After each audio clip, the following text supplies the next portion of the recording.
నమస్కారం హెస్7 న్యూస్ కు స్వాగతం. ముందుగా ముఖ్యాంశాలు. నిత్యావసర ధరల తగ్గింపులో భాగంగా పట్టణంలో బియ్యం కందిపప్పు కేంద్రాలను ప్రారంభించిన sub collector Prakash Jain. Cold storage అగ్ని ప్రమాదంలో నష్టపోయిన రైతులకు ప్రభుత్వం అండగా నిలవడం సంతోషకరం. రైతు సంఘ నాయకులు ములకా శివసాంబిరెడ్డి. ధరల నియంత్రణలో భాగంగా ప్రభుత్వ ఆదేశానుసారం స్థానిక శివాజీ చౌక్, గంగన్నమ్మపేటలోని రైతు బజార్లలో బియ్యం, కందిపప్పు తక్కువ ధరలకు విక్రయించే కేంద్రాలను గురువారం తెనాలి సబ్ కలెక్టర్ ప్రకాష్ జైన్ చేతుల మీదుగా ప్రారంభించారు.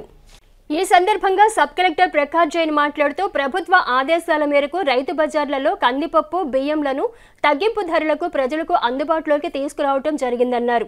ప్రజలందరూ ఈ అవకాశాన్ని సద్వినియోగించుకోవాలని కోరారు. రైస్ మిల్లర్స్ అసోసియేషన్ ప్రతినిధి పావులూరి రాంబాబు మాట్లాడుతూ ప్రభుత్వ ఉత్తర్వుల మేరకు తెనాలి రైస్ మిల్లర్స్ అసోసియేషన్ తరఫున కందిపప్పు కిలో 160 రూపాయలకు, బియ్యం స్టీమ్ బియ్యం బీపీటీ 49 రూపాయలకు, బియ్యం బీపీటీ 48 రూపాయల చొప్పున రైతు బజార్లలో విక్రయించడం జరుగుతుందని వివరించారు. ప్రజల సౌకర్యార్థం ప్రభుత్వం తీసుకున్న నిర్ణయాన్ని ప్రజలు సద్వినియోగించుకోవాలని కోరారు.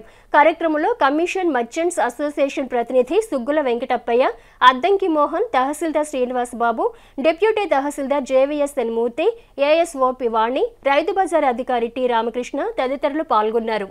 ఈరోజు రైతు బజార్లో ప్రభుత్వం డిసిజన్ వలన ఇక్కడ ఇంకొకటి స్టాల్ ఇనాగ్రేషన్ జరిగింది. ఈ స్టాల్లో అందరి కోసం కందిపప్పు తర్వాత రైస్ మనం కొంచెం సబ్సిడైజ్ ప్రైస్లో అవైలబుల్ చేస్తాం. ఇక్కడ అందరూ వస్తే వాళ్ళు కొనుక్కుంటారు. అంతే. Thank you. గవర్నమెంట్ ఉత్తర్వుల ప్రకారం ఈ రైస్ విపరీతంగా రేటు పెరిగిపోవడంతో కలెక్టర్ గారి ఆదేశాల ప్రకారం కందిపప్పు వచ్చే వాళ్ళకి ఏమో 160 రూపాయలు కేజీ, అట్లాగే రైస్ వచ్చే వాళ్ళకి స్టీమ్ బియ్యం వచ్చే వాళ్ళకి 49, మన పచ్చి బియ్యం వచ్చే వాళ్ళకి 45 రూపాయల చొప్పున మేము రైతు బజార్లో తెనాలి రైస్ మిల్ అసోసియేషన్ తరఫున మా రత్నా సెంటర్లో రైతు బజార్లోను, గంగన్నమెట్లో రైతు బజార్లో ఆర్డీఓ గారు వచ్చి ఓపెన్ చేయడం జరిగింది. ఈ రోజు నుంచి తెనాలి ప్రజలందరూ కూడా ఈ అవకాశాన్ని సద్వినియోగం చేసుకోవాల్సిన కోరుతూ సెలవు తీసుకుంటున్నాం. మనకు నిత్యావసరాల ధరలు బాగా పెరుగుతున్నటువంటి నేపథ్యంలో మనకు వంటగదిలో కందిపప్పు, బియ్యం అనేది చాలా ప్రామినెంట్ రోల్ ప్లే చేస్తాయి. ఇవి మా సామాన్య ప్రజలకి కొంచెం రేటు ఎక్కువగా ఉండడం మూలాన వాళ్ళు ఇబ్బంది పడుతున్నారు అనే విషయాన్ని గౌరవ పౌర సరఫరాల శాఖ మంత్రివర్యులు శ్రీ నాదెండ్ల మనోహర్ గారు గ్రహించి పౌర సరఫరాల శాఖ కమిషనర్ మరియు ఎండీ గారు ఇతర అధికారులతో చర్చించి మిల్లర్స్తోనూ వాళ్ళతోనూ మాట్లాడి మనం కొంచెం తక్కువ ప్రైస్కే ఈ కమోడిటీస్ అనేవి సామాన్యులకు అందుబాటులోకి తీసుకురావాలి అనే విధంగా చర్యలు చేపట్టడం జరిగింది. అందులో భాగంగా రైతు బజార్లో స్పెషల్ కౌంటర్స్ ద్వారా వీటిని సామాన్యులకి అందిస్తున్నారు.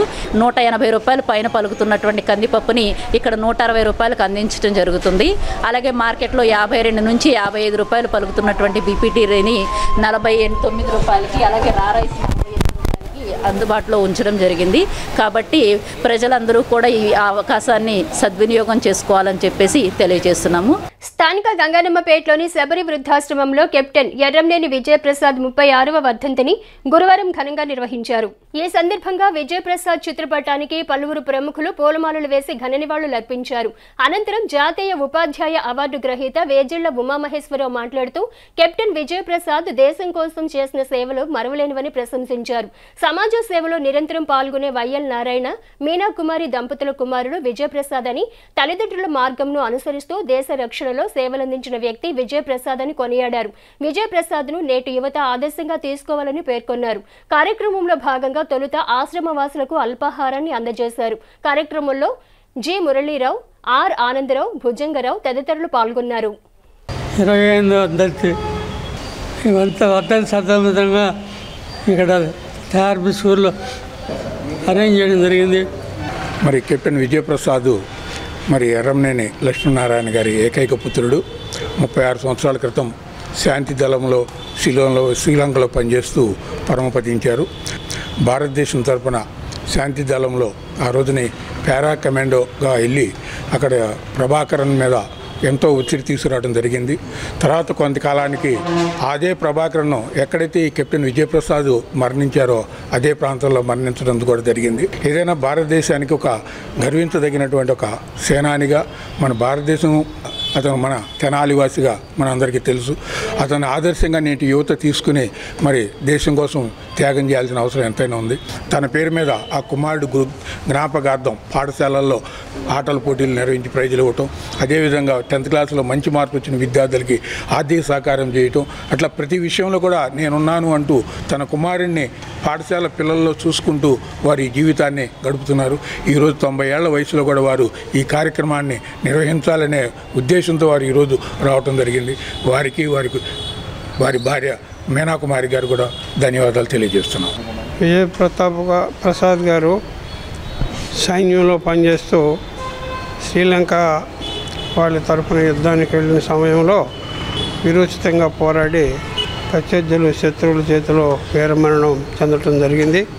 స్థానిక ఆర్టీసీ డిపోలో ఎంప్లాయీస్ యూనియన్ 73వ ఆవిర్భావ దినోత్సవ వేడుకలు ఘనంగా నిర్వహించారు. ఈ సందర్భంగా సీనియర్ నాయకులు depot chief adviser B Sambasivarao union జెండా ఆవిష్కరణ కార్యక్రమం చేశారు.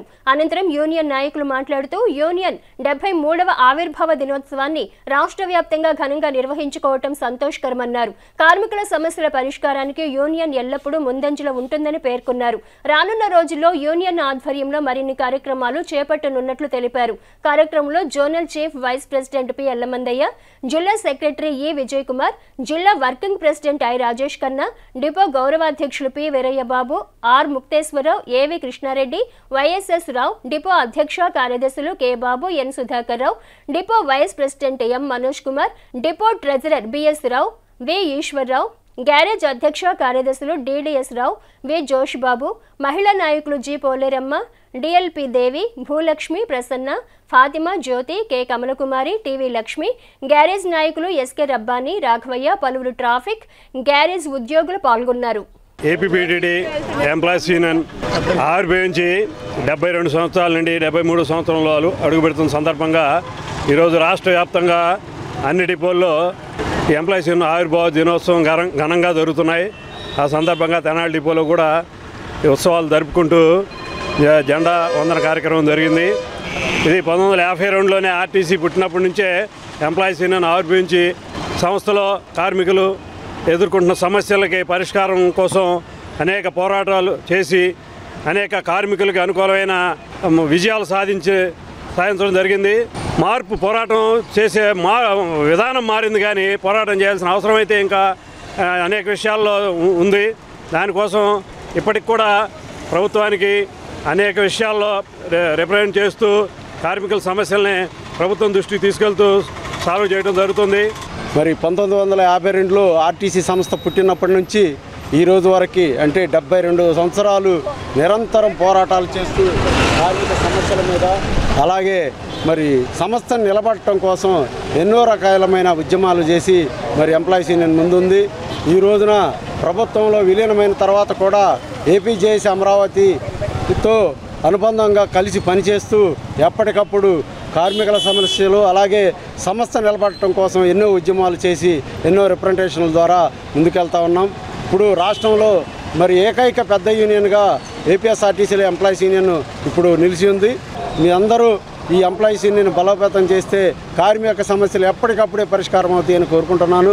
అంబేద్కర్ ఆలోచన ఫౌండేషన్ ఆధ్వర్యంలో ఈ నెల 27వ తేదీన కాకినాడలో రాష్ట్ర స్థాయి ఎస్సీ ఎస్టీ న్యాయవాదుల సదస్సు జరుగుతుందని ఫౌండేషన్ జిల్లా అధ్యక్షులు దాసరి శ్రీధర్ తెలిపారు. గురువారం స్థానిక కొత్తపేటలోని తెనాలి కోర్టు ఎదుట ఫౌండేషన్ ఆధ్వర్యంలో ఏర్పాటు చేసిన సదస్సు బ్రోచర్ను ఆవిష్కరించారు. అనంతరం దాసరి శ్రీధర్ మాట్లాడుతూ కాకినాడలోని డి కన్వెన్షన్ హాల్లో జరిగే ఎస్సీ ఎస్టీ న్యాయవాదుల రాష్ట్ర సదస్సుకు ఎస్సీ ఎస్టీ న్యాయవాదులు విశేషంగా పాల్గొని జయప్రదం చేయాలన్నారు. సదస్సుకు రిటైర్డ్ జడ్జీలు, మేధావులు హాజరు కానున్నట్లు పేర్కొన్నారు. ఎస్సీ ఎస్టీ న్యాయవాదులకు ఏపీపీల ప్యానెల్ నందు అవకాశం కల్పించాలన్నారు. అలాగే స్టైఫండ్ను ప్రభుత్వం పునరుద్ధరించాలని కోరారు. న్యాయవాదులు గుమ్మడి రవిరాజు, కొక్కిలిగడ్డ ప్రకాష్లు మాట్లాడుతూ 17వ రాష్ట్ర స్థాయి ఎస్సీ ఎస్టీ న్యాయవాదుల సదస్సుకు రాష్ట్రం నలుమూలల నుండి న్యాయవాదులు హాజరై జయప్రదం చేయాలన్నారు. కార్యక్రమంలో న్యాయవాదులు మధిర సురేష్ బాబు, జిలుగు రామారావు, తలతోటి సుధాకర్, పెరికల డానియల్, కంచెర్ల సుబ్బారావు, కనుపర్తి వెంకటేశ్వరరావు, బత్తుల వీరకుమార్, మోజస్ తదితరులు పాల్గొన్నారు. దళితుల మీద దాడులు జరుగుతున్నాయి. దాని మీద మేము ఖండిస్తూ మరి ఇప్పుడు ఉన్న ప్రభుత్వం అంతకుముందు సప్లై నిధులు దుర్వినియోగం కానీ అవి అవ్వకుండా మరి మా నిధులు మాకు ఇవ్వాలని చెప్పేసి మా అంబేద్కర్ ఆలోచన ఫౌండేషన్ ఉద్దేశం. మరి అదేవిధంగా హైకోర్టు, జిల్లా కోర్టు, లోయర్ కోర్టులో ఏజీపీ, ఏపీపీ ప్యానల్లో ఉన్న ఎస్సీ ఎస్టీ అడ్వకేట్స్కి సమన్వయం చేయాలని చెప్పేసి మేము డిమాండ్ చేస్తున్నాము. మరి ఎస్సీ ఎస్టీ అడ్వకేట్స్కి ఇంతకుముందు స్టైపెండ్ ఉండేది, ఆ స్టైపెండ్ను పునరుద్ధరించి 10,000 చేయాలని చెప్పేసి మేము ఏఎఫ్ తరఫున డిమాండ్ చేస్తున్నాము. మరి అది ఎస్సీ ఎస్టీ అడ్వకేట్స్కి మరి చాలామంది పేదలు ఉండి వాళ్ళు ఇల్లు లేని పరిస్థితుల్లో ఉన్నారు. మరి వాళ్ళకి 2 సెంట్లు స్థలం న్యాయవాదులందరికీ ఇవ్వాలని చెప్పి ఏఎఫ్ తరఫున డిమాండ్ చేస్తున్నాము. మరి ఈ డిమాండ్స్ని గౌరవ ముఖ్యమంత్రి గారి చంద్రబాబు నాయుడు గారు దృష్టి తీసుకెళ్ళి ఇవన్నీ పరిష్కరిస్తారని ఆశిస్తూ ఈ నెల 27 కాకినాడలో జరుగు వర్క్షాపుకి మేము తెలియజేస్తున్నాము. అంబేద్కర్ ఆలోచన ఫౌండేషన్ ఆధ్వర్యంలో బహిరంగ సభ జరుగుతుంది కాబట్టి న్యాయవాద సదస్సు ఆ సభకు విరివిగా తరలి వెళ్ళి ఆ కార్యక్రమం జయప్రదం చేయాలని కోరుకుంటున్నాను. అంబేద్కర్ ఆలోచన ఫౌండేషన్ విధానం ద్వారా ఏపీపీ పోస్టులు కానీ, ఏజీపీ పోస్టులు కానీ, పీపీ పోస్టులు కానీ ఎస్సీ ఎస్టీలకు భర్తీ చేయాలని నేను కోరుకుంటున్నాను. అదేవిధంగా సప్లాన్ నిధులు కూడా డైవర్షన్ కాకుండా ఎస్సీ ఎస్టీలకి ఆ పథకాలు అందే విధంగా చేకూరాలని కోరుకుంటున్నాను, డిమాండ్ చేస్తున్నాను అంబేద్కర్ ఆలోచన ఫౌండేషన్ విధానం ద్వారా. రాష్ట్రంలో డెమోక్రసీ ఉన్న దేశంలో రాష్ట్రంలో ప్రజలకి ఎస్సీ ఎస్టీ బీసీలకి అన్యాయానికి గురవుతున్నారు. డిపార్ట్మెంట్ వారికి జరిగే అన్యాయాన్ని తెలియజేసి అక్కడ డిస్కస్ చేసి పేద ప్రజలకు తెలియపరిచి మనకున్న హక్కులు అవకాశాలను వినియోగించుకునే విధంగా అక్కడ వర్క్షాప్ జరుగుతుంది. ఈ సభకి తెనాల నుంచి న్యాయవాదులు కూడా అధిక సంఖ్యలో పాల్గొని ఆ సభను జయప్రదం చేస్తామని తెలియజేస్తూ మంగళగిరి నియోజకవర్గం దిగురాలలోని శుభం మహేశ్వరి కోల్డ్ స్టోరేజీలో కొన్ని నెలల క్రితం జరిగిన అగ్ని ప్రమాదంలో నష్టపోయిన పసుపు రైతులకు ప్రభుత్వం బాధ్యత తీసుకోవడం పట్ల పసుపు రైతుల సంఘం రాష్ట్ర కమిటీ సభ్యులు ములక శివసామిరెడ్డి సంతోషం వ్యక్తం చేశారు. గురువారం స్థానిక సబ్ కలెక్టర్ కార్యాలయంలో తెనాలి సబ్ కలెక్టర్ ప్రకాష్ జైన్ను శివసామిరెడ్డి రైతులతో కలిసి ధన్యవాదాలు తెలిపారు. అనంతరం ఆయన మాట్లాడుతూ కోల్డ్ స్టోరేజ్ అగ్ని ప్రమాదంలో నష్టపోయిన రైతులకు వ్యవసాయ శాఖ మంత్రి అచ్చెన్నాయుడు చొరవతో 7,000 రూపాయలు అందజేసేందుకు ఒప్పందం జరిగిందన్నారు. నష్టం క్రింద 10,000 రూపాయలు అడుగగా 7,000 రూపాయలను మాత్రమే అందజేయటం జరుగుతుందని మంత్రి తెలపడంతో రైతులు అయిష్టంగానే ఒప్పందం చేసుకున్నట్లు తెలిపారు. గత ప్రభుత్వం కోల్డ్ స్టోరేజ్లో నిలవుంచిన పసుపు అగ్ని ప్రమాదానికి గురైనా కనీసం పట్టించుకోలేదని, ఈ ప్రభుత్వం వారిని ఆదుకుంటామని మాట ఇవ్వటం చాలా ఆనందంగా ఉందని తెలిపారు. ఈ ఒప్పందం వల్ల రైతాంగం 20,20,00,000 రూపాయలు నష్టపోయినట్లు శివసామిరెడ్డి తెలిపారు. కార్యక్రమంలో అగ్ని ప్రమాద బాధిత పసుపు రైతుల కన్వీనర్ వేములపల్లి వెంకటరామయ్య, చందు సత్యనారాయణ, దేవభక్తుని నాగవీర బసవయ్య, నాదెండ్ల చంద్రశేఖరరావు, గద్దె శ్రీహరి, భీమవరపు సీతారామరెడ్డి, బుల్లిముంత రామారావు, తుంగల వీరరాఘవులు తదితరులు పాల్గొన్నారు. శుభమహేశ్వరి దిగ్గిరాల కోల్డ్ స్టోరేజీ తగలబడి దాదాపు 6 నెలలు కావస్తుంది. ఈ 6 నెలల్లో రైతులు పసుపు రైతులంతా కూడా ఆంధ్రప్రదేశ్ పసుపు రైతు సంఘం పసుపు రైతులు అందరూ కలిసి గత ప్రభుత్వంలో ఉన్న పాలకుల్ని అధికారులని కూడా కలవటం జరిగింది. కానీ ఏ సమస్య పరిష్కారం కాలేదు. మళ్ళీ ఈ ప్రభుత్వం వచ్చినాక మళ్ళీ ప్రజాప్రతినిధులని అధికారులని కలవటం జరిగింది. నిన్న రైతులంతా కలిసి వ్యవసాయ శాఖ మంత్రి అచ్చెన్నాయుడు గారితో మేము కూర్చొని మాట్లాడుకోవటం జరిగింది. రైతులు, అధికారులు, కోల్డ్ స్టోరేజీ యజమాని ముగ్గురం కూర్చొని వ్యవసాయ శాఖ మంత్రి దగ్గర ఒక ఒప్పందానికి వచ్చాం. ఇది క్వింటాకి 7,000 రూపాయలు ఇచ్చేందుకు ప్రభుత్వం అంగీకరించింది. యజమానితో సంబంధం లేకుండా క్వింటాకి 7,000 రూపాయలు ఇవ్వటానికి మంత్రి గారు చెప్పారు. అట్లాగే వ్రాతపూర్వకంగా కూడా రాసి ఇవ్వటం జరిగింది. ఒక రకంగా రైతులకి తీవ్రమైన అన్యాయం జరిగింది ఈ ఒప్పందం వల్ల. ఎందుకంటే ఈ 7,000 మేము అడిగింది ఏంటంటే మంత్రి గారిని కనీసం క్వింటాకి 10,000 రూపాయలన్నా ఇప్పించగలిగితే రైతులు నష్టపోతారు. సబ్ కలెక్టర్ గారు 12,500 రూపాయలు ఇవ్వని కమిటీగా ప్రభుత్వానికి నివేదిక ఇవ్వటం జరిగింది. కానీ ఉండ పరిస్థితుల్లో 10,000 ఇస్తే రైతులు ఏదో ఒక విధంగా బయటపడతారు అని మా విన్నపాన్ని తెలియజేసినా కానీ ఉండ పరిస్థితులు 7,000 మించి ఇవ్వలేము, అది లోకేష్ గారికి సార్ ముఖ్యమంత్రి గారికి చెప్పి ఇప్పిస్తాము అని వ్యవసాయ శాఖ మంత్రి గారు చెప్పారు. అందుకని ఈ పరిస్థితుల్లో మరి భవిష్యత్తులో రైతులకి నష్టపోకుండా ప్రభుత్వం చర్యలు తీసుకోవాలి. అట్లాగే కోల్డ్ స్టోరేజ్ యజమానులు మోసం చేయకుండా తగిన విధంగా ఫైర్ యాక్సిడెంట్లు జరగకుండా ప్రమాదం నివారించేందుకు అన్ని శాఖలు కూడా చేయాలి. శుభమహేశ్వరి కోల్డ్ స్టోరేజ్ ఇది ఫైర్ అయిందండి. ఈ మధ్య ఫైర్ అయిన తాలూకా ఇది నష్టం జరిగిందని చెప్పి మన సబ్ కలెక్టర్ గారి దగ్గరికి వచ్చాము. ఆయన కూడా ప్రభుత్వానికి విషయం చెప్పి ప్రభుత్వం దగ్గర తీసుకెళ్ళి చివరికి వ్యవసాయ శాఖ మంత్రి అచ్చెన్నాయుడు గారి దగ్గరికి తీసుకెళ్ళి ఇవన్నీ చేయించారు. ఈ నష్టపరిహారం కింటాకి 7,000 చొప్పున మాకు శాంక్షన్ చేశారు. ఇన్సూరెన్సు దీని తాలూకా మొత్తం అది మాకు తొందరగా ఇప్పించమని మళ్ళీ కలెక్టర్ గారిని అడుగుదామని చెప్పి వచ్చామన్నమాట.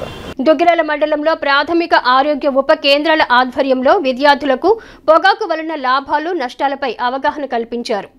మే 31వ తేదీన వరల్డ్ నో టొబాకో దినోత్సవాన్ని పురస్కరించుకుని 2 నెలల పాటు అవగాహన జరుపుతున్నారు. దీనిలో భాగంగా గురువారం మండలంలోని దుగ్గిరాల, రేవేంద్రపాడు, పెనుమూలి గ్రామాల్లో విద్యార్థులకు పొగాకు వలన వచ్చే లాభ నష్టాలపై వివరించారు. అదేవిధంగా 7 విధానాలతో చేతులను శుభ్రం చేసుకునే దానిపై తెలియజేశారు. తొలుత పొగాకు వలన లాభ నష్టాలపై విద్యార్థులకు వ్యాసరచన పోటీలు నిర్వహించి ప్రశంసా పత్రాలు, బహుమతులను అందించారు. ఈ కార్యక్రమంలో మండల విద్యా వనరుల అధికారులు కాజా శ్రీనివాసరావు, కాజా లక్ష్మీనారాయణ, వైద్యులు సి ఇందిర, ప్రధానోపాధ్యాయులు జి బాలసుందరం, వైద్య సిబ్బంది సుబ్బారావు, లీలాకుమారి, బుజ్జి శ్రీనివాసరావు, నటరాజ్, ఆశా కార్యకర్తలు, ఏఎన్ఎంలు, ఉపాధ్యాయులు, విద్యార్థులు పాల్గొన్నారు. ఈ సందర్భంగా ఇందిర మాట్లాడారు. వరల్డ్ టొబాకో డే అనేది మే 31న జరుపుకుంటాం. అంటే ఈ పొగాకు వల్ల ఎలాంటి నష్టాలు ఉంటాయి, దాన్ని తీసుకోవడం వల్ల వచ్చే ఆరోగ్య సమస్యలు ఏమేమి ఉంటాయి, ఇలాంటివన్నీ వాళ్ళకి ఎక్స్ప్లెయిన్ చేస్తామన్నమాట. ఒక విషయం గురించి అది తప్పు అని తెలిస్తే మనం చేస్తామా? చేయం. తెలియకుండా చేస్తే తప్పు పర్లేదు, కానీ తెలిసి తప్పు ఎప్పుడు చేయకూడదు. తెలియకుండా చేస్తున్నారు కాబట్టి మనం అది తెలియజేయడం కోసం అని చెప్పి 1 మంత్ క్యాంప్స్ అనేవి కండక్ట్ చేస్తాం విలేజెస్లో. ఈ పొగాకు తీసుకోవడం వల్ల ఇక్కడి నుంచి పీలుస్తాం కదా, అప్పుడు పెదాలకి, నోటిలో అంతా క్యాన్సర్ అనేది వచ్చే ఛాన్సెస్ ఎక్కువ ఉంటాయి అన్నమాట. లోకి ఆ స్మోక్ అనేది వెళ్తుంది కాబట్టి ఆ ఊపిరితిత్తులకు కూడా ఇన్ఫెక్ట్ అయ్యి క్యాన్సర్ అనేది రావడం, లేకపోతే ఊపిరితిత్తులకు సంబంధించిన వేరే రకాల వ్యాధులు రావడం అనేవి జరుగుతాయి. తెలుగుదేశం పార్టీ జాతీయ ప్రధాన కార్యదర్శి, రాష్ట్ర విద్యాశాఖ మంత్రి నారా లోకేష్ సహకారంతో ఏర్పాటు చేసిన ఆరోగ్య ఉచిత సంజీవిని రథం దుగ్గిరాల మండలంలో కొనసాగిస్తున్నారు. దీనిలో భాగంగా గురువారం దుగ్గిరాల జెండా చెట్టు వద్ద రథాన్ని ఏర్పాటు చేసి రక్త పరీక్షలు నిర్వహించి పరీక్షలు జరిపి అవసరమైన వారికి ఉచితంగా మందులను పంపిణీ చేశారు. మొత్తం 100 మందికి పైగా పరీక్షలు జరిపించుకున్నారు. ఆరోగ్య రథం ద్వారా నిర్వహిస్తున్న ఉచిత వైద్య సేవలకు ప్రజల నుండి అపూర్వ స్పందన వస్తోంది. ఇప్పటికే ఆరోగ్య రథం ద్వారా 1,69,000 మందికి పైబడి పరీక్షలు జరిపించుకున్నారు. ఈ కార్యక్రమంలో గద్దె వాసు, షేక్ భాషా, మొహమ్మద్ ఫిరోజ్, షేక్ రసిక్, తాజుద్దీన్, పఠాన్ ఖాదర్ ఖాన్, వైద్యులు, నవీన్ కుమార్, ఆరోగ్య సిబ్బంది, గ్రామస్తులు తదితరులు పాల్గొన్నారు. ఈ సందర్భంగా వాసు మాట్లాడారు. సంజీవని ఉచిత ఆరోగ్య రథం ఇక్కడ గ్రామస్తులకి సేవ చేయడం కోసం వచ్చింది. గ్రామస్తులు ఇక్కడికి వచ్చి వారికి ఉన్నటువంటి బీపీ, షుగరు ఇట్లాంటి వ్యాధులకి పరీక్షలు చేయించుకొని అలాగే మందులు కూడా తీసుకొని వెళ్ళడం జరుగుతుంది. అయితే ఎన్నికల ముందు కూడా నారా లోకేష్ గారు 29 సంక్షేమ పథకాలు ప్రవేశపెట్టి నియోజకవర్గ ప్రజలందరికీ, దుగ్గిరాల గ్రామ ప్రజలందరికీ అన్ని సంక్షేమ పథకాలు అందించారు. ఆ సంక్షేమ పథకాలు అందుకున్నటువంటి గ్రామస్తులు, ప్రజలు వారు చేసినటువంటి మంచి పనిని గుర్తించి అఖండమైన మెజార్టీతోటి మొన్న 2024 ఎలక్షన్స్లో వారిని గెలిపించడం జరిగింది. గెలిచిన తర్వాత కూడా నారా లోకేష్ గారు ఎక్కడా కూడా ప్రజలను అశ్రద్ధ చేయకుండా ప్రతిరోజు తన ఇంటి వద్దే ప్రజా దర్బార్ నిర్వహించి ప్రజల యొక్క సమస్యలు తెలుసుకుని వాటికి పరిష్కార మార్గం కూడా చూపించే దిశగా కార్యాచరణ రూపొందిస్తున్నారు. ఇంతకు ముందు ఎలక్షన్స్ ముందు ఎలాగైతే ఆయన అన్ని సర్వీసులు చేశారో ఆ సర్వీసుల్ని తిరిగి మళ్ళీ యథాస్థితిగా కొనసాగించడం అనేది చాలా హర్షణీయమైంది. ఇందుకు నారా లోకేష్ గారిని అఖండమైన మెజార్టీతో గెలిపించిన మన దుగ్గిరాల గ్రామస్తులందరికీ కూడా ధన్యవాదాలు. ప్రముఖ వ్యక్తిత్వ వికాస నిపుణులు సైకాలజిస్ట్ ప్రత్యూష సుబ్బారావు పర్యవేక్షణలో స్టెప్ సంస్థ వారి ఆధ్వర్యంలో ఈ నెల 12, 13, 14 తేదీల్లో గుంటూరు జిల్లా తుళ్లూరు మండలం నెక్కల్లు గ్రామంలో నిర్వహించనున్న ఉచిత రెసిడెన్షియల్ ప్రోగ్రాంలో తెనాలి ప్రాంతపు యువకులు పాల్గొని సద్వినియోగం చేసుకోవాలని ఆ శాఖ తెనాలి కన్వీనర్ తన్నీరు శివశంకర్ పేర్కొన్నారు. సంస్థ తెనాలి కన్వీనర్ తన్నీరు శివశంకర్ గురువారం మీడియాతో మాట్లాడుతూ జూలై 12, 13, 14 తేదీల్లో ఈ శిక్షణా కార్యక్రమం తుళ్లూరు మండలం నెక్కల్లు గ్రామంలోని రమణారావు సావిత్రమ్మ ధ్యాన ఆరోగ్య ఆశ్రమంలో జరుగుతుందని తెలిపారు. ప్రముఖ సైకాలజిస్ట్ ప్రత్యూష సుబ్బారావు పర్యవేక్షణ జరుగుతున్న ఈ కార్యక్రమంలో మనసును ఆధీనంలో ఉంచుకోవటం, millionaire mind set, goal setting, ఒత్తిడి నిర్వహణ techniques, marketing skills, public speaking skills తదితర అంశాలపై 3 రోజుల పాటు ఈ శిక్షణా కార్యక్రమం జరగనుందని తెలిపారు. 21 సంవత్సరాల నుండి 40 సంవత్సరాల మధ్య వయసు ఉన్న యువతీ యువకులు ఈ శిక్షణా కార్యక్రమంలో పాల్గొనవచ్చునని, 3 రోజుల పాటు వారికి ఉచిత భోజన వసతి సదుపాయం కూడా కల్పించడం జరుగుతుందని తెలిపారు. ఈ అవకాశాన్ని తెనాలి ప్రాంతపు యువతీ యువకులు సద్వినియోగం చేసుకోవాలని కోరారు. సంప్రదించాల్సిన ఫోన్ నెంబర్ వివరాలను ఆయన తెలియజేశారు.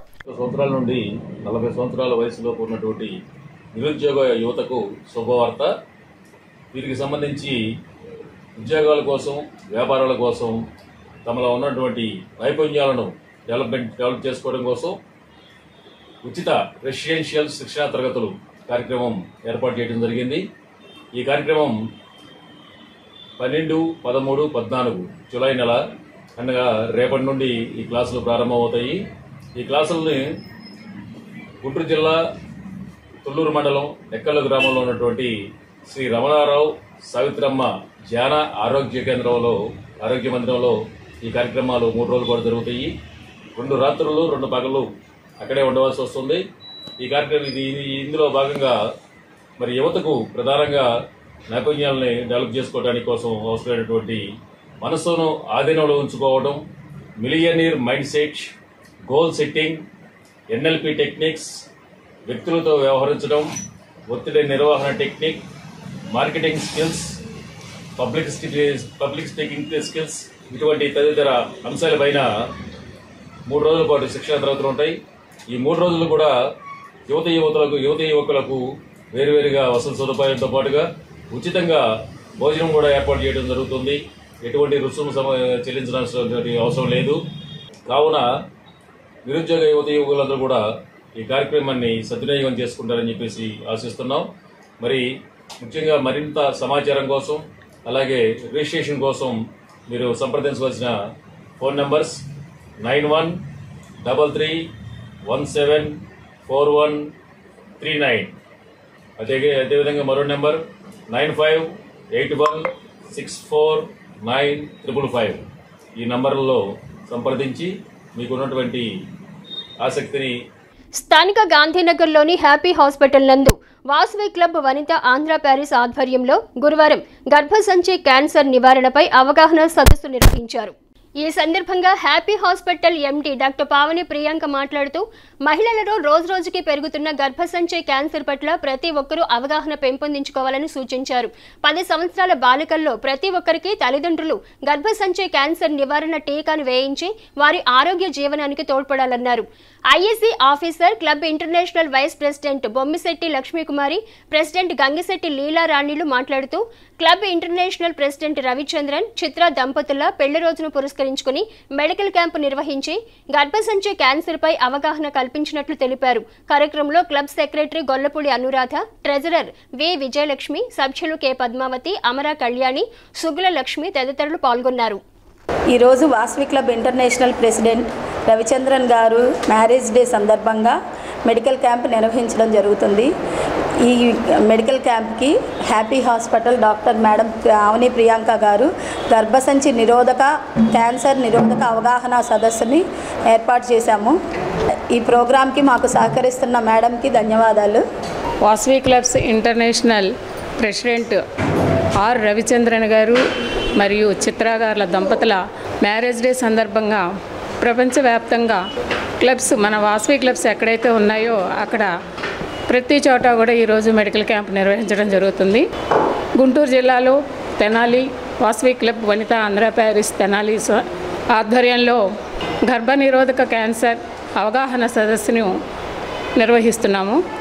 ప్రియాంక గారి ఆధ్వర్యంలో ఈ కార్యక్రమం నిర్వహిస్తున్నారు.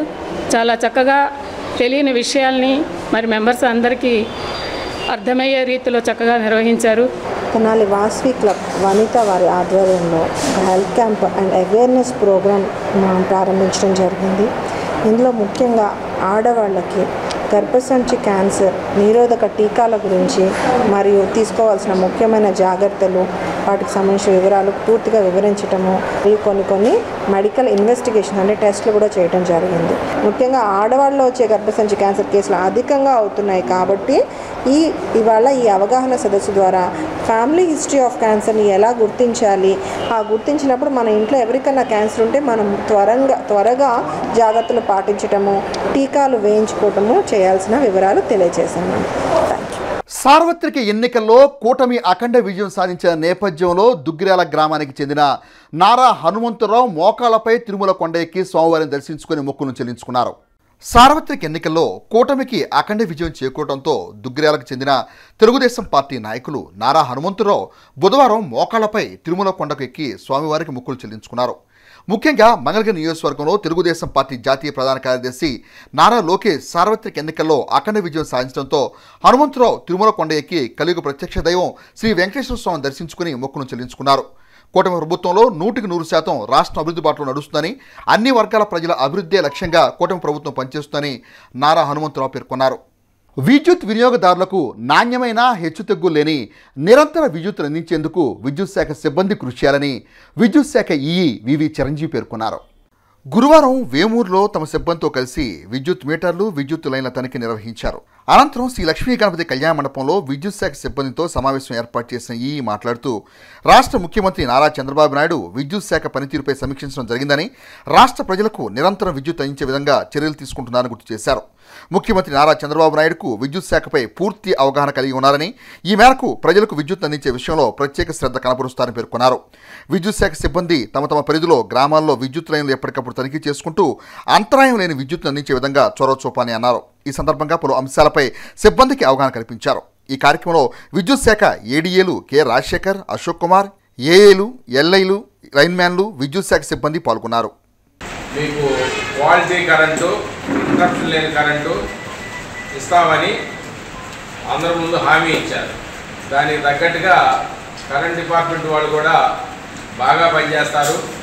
మెయిన్ ఎజెండా ఏంటంటే మొన్న సీఎం గారు చెప్పింది కానీ, నిన్న ఎనర్జీ సెక్రటరీ గారు చెప్పింది కానీ, ఇప్పుడే మన ఎస్సీ గారు టెలికాన్ఫరెన్స్ అయింది కానీ, అంతా ఏంటంటే ఫస్ట్ ఇంటరప్షన్స్ చాలా వరకు తగ్గించి మంచి కరెంట్ ఇవ్వడం, లైన్స్ మెయింటెనెన్సే కదా ఫస్ట్, ట్రాన్స్ఫార్మర్ మెయింటెనెన్స్ కదా, ఇవి పక్కాగా ఉండేటట్టుగా చూసుకోవాలి.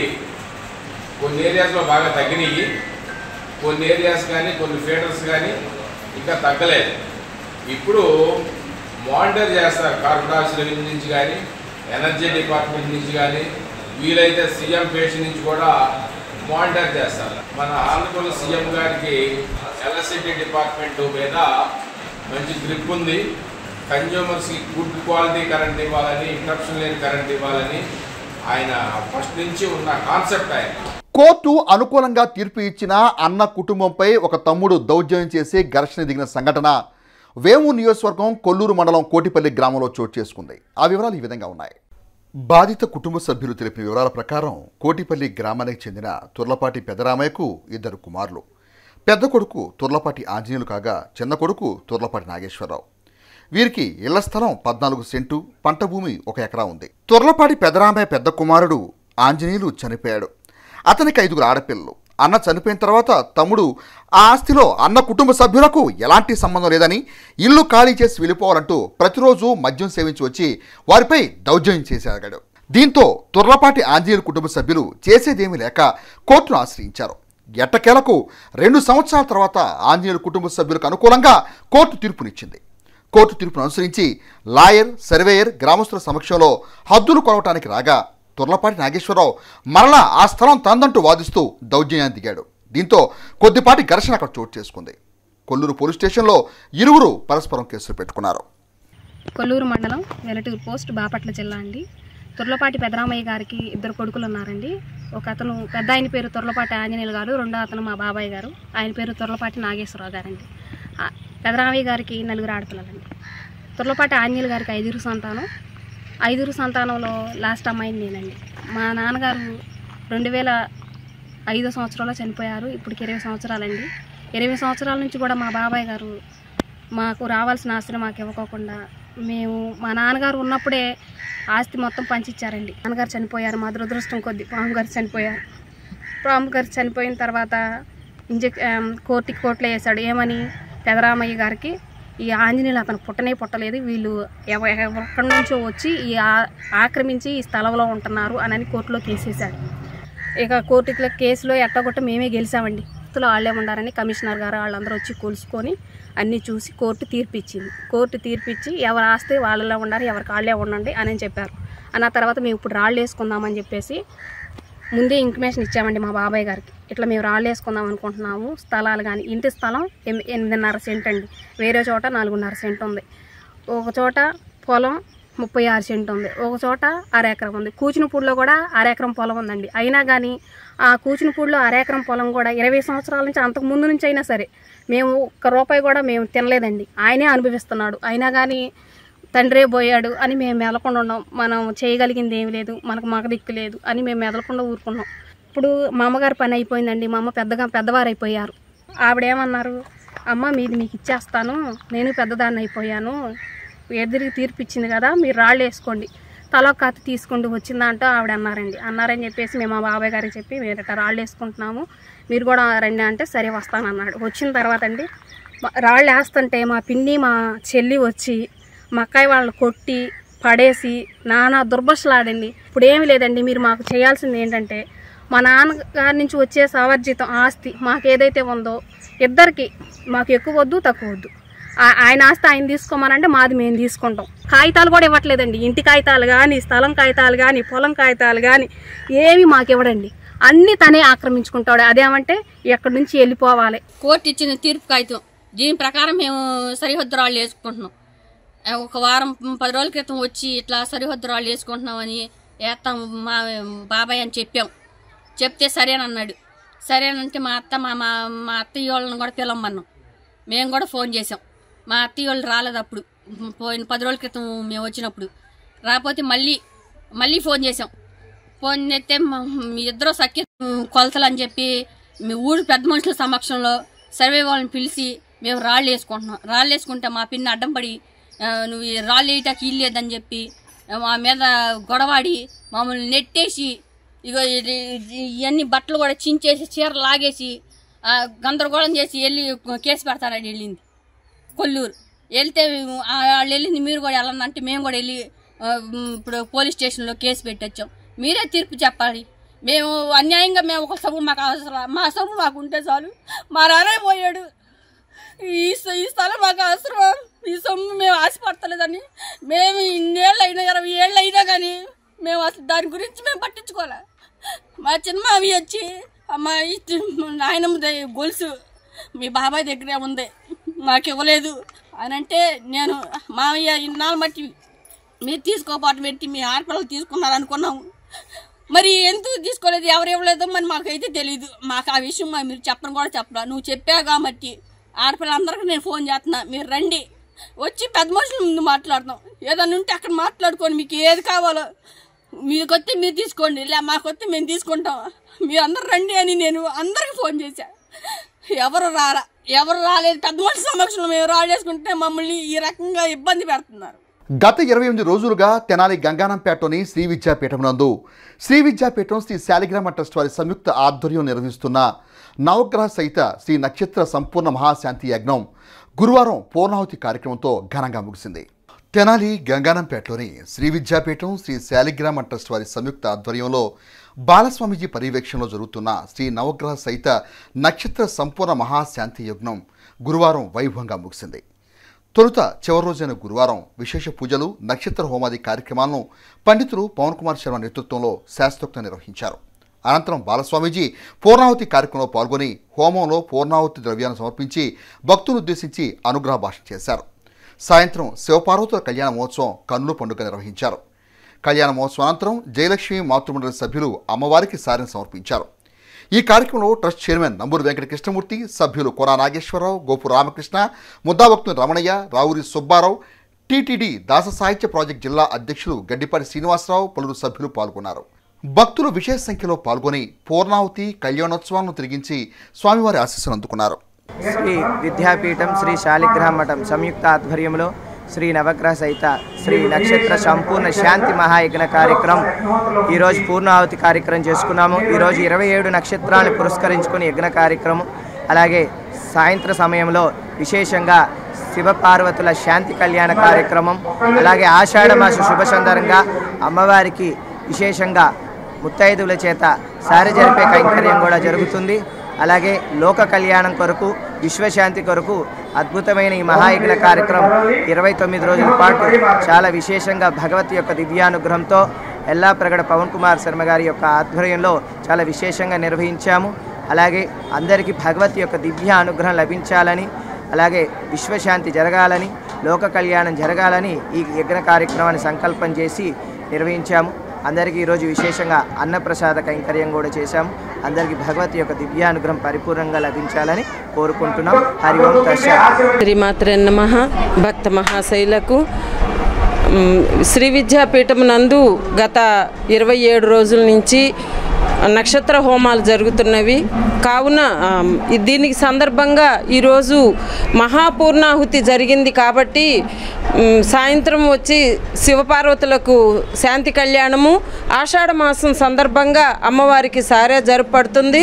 కావున 50 మంది భక్తులు వచ్చి ఈ కార్యక్రమాన్ని తిలకించి తీర్థప్రసాదాలు స్వీకరించి అమ్మవారి కృపకు పాత్రలు కాగలరని కోరుచున్నాము. తెనాలిలో బాలస్వామి గారి ఆధ్వర్యంలో 28 రోజుల నుంచి అంగరంగ వైభవంగా ఇక్కడ కార్యక్రమాలు జరుగుతున్నాయి. నక్షత్ర హోమాలు అన్నీ జరిగినాయి. ఈరోజు పూర్ణాహుతి జరిగింది ఉదయం అద్భుతంగా. మరి ఈ పూట శివపార్వతులకి శాంతి కళ్యాణము, తర్వాత ఆడపిల్లకి వివాహం అయిన తర్వాత సారె పెట్టడం అనేది ఆనవాయితీగా వస్తుంది కాబట్టి ఈరోజు అమ్మవారికి ఇక్కడ స్త్రీమూర్తులంతా దేవతా స్వరూపులై విచ్చేసి మళ్ళా అమ్మవారికి సారె జరుపుకునే కార్యక్రమం ఇక్కడ ఏర్పాటు చేయబడింది. తెనాలి ఆర్టీసీ బస్టాండ్లో ఆగి ఉన్న బస్సును ఎక్కే క్రమంలో ప్రయాణికుల మధ్య జరిగిన తోపులాటలో ప్రమాదవశాత్తు ఒక ప్రయాణికుడు బస్సు టైర్ కింద పడి మృతి చెందిన సంఘటన తెనాలి ఆర్టీసీ బస్టాండ్లో గురువారం చోటు చేసుకుంది. ఆ వివరాలు ఈ విధంగా ఉన్నాయి. వివరాలకు వెళితే తెనాలి నుండి బట్టిప్రోలు మీదుగా రేపల్ల వెళ్లే బస్సు ఎక్కబోయి ప్రయాణికుల మధ్య జరిగిన తోపులాటలో ఒక ప్రయాణికుడు ప్రమాదవశాత్తు బస్సు టైరు కింద పడి తీవ్ర గాయాలు పాలయ్యాడు. చికిత్స నిమిత్తం ఆసుపత్రి తరలిస్తుండగా మార్గ మధ్యంలో ఆ గాయపడిన ప్రయాణికుడు మృతి చెందాడు. పోలీసులు వైద్యశాలకు చేరుకొని మృతదేహాన్ని మార్చుకు తరలించారు. పోలీసులు మృతుల సమాచారం సేకరిస్తున్నారు. ఘటనకు సంబంధించిన పూర్తి వివరాలు, మృతుని వివరాలు ఇంకా తెలియాల్సి ఉంది. మృతుని వివరాలు తెలిసిన వారు తెనాలి 2 టౌన్ పోలీసులు సంప్రదించాల్సిందిగా పోలీసు అధికారులు తెలియజేశారు. వార్తలు ముగించే ముందు ముఖ్యాంశాలు మరోసారి. నిత్యావసర ధరల తగ్గింపులో భాగంగా పట్టణంలో బియ్యం, కందిపప్పు కేంద్రాలను ప్రారంభించిన sub collector Prakash Jain. Cold storage అగ్ని ప్రమాదంలో నష్టపోయిన రైతులకు ప్రభుత్వం అండగా నిలవడం సంతోషకరం. రైతు సంఘ నాయకులు ములకా శివసాంబిరెడ్డి. హెచ్సివి న్యూస్ ను ప్రేక్షకులు యూట్యూబ్లో తెనాలి హెచ్సివి న్యూస్ అని టైప్ చేసి సబ్స్క్రైబ్ చేసి వీక్షించవచ్చు. హెచ్సివి న్యూస్ సమాప్తం. నమస్కారం.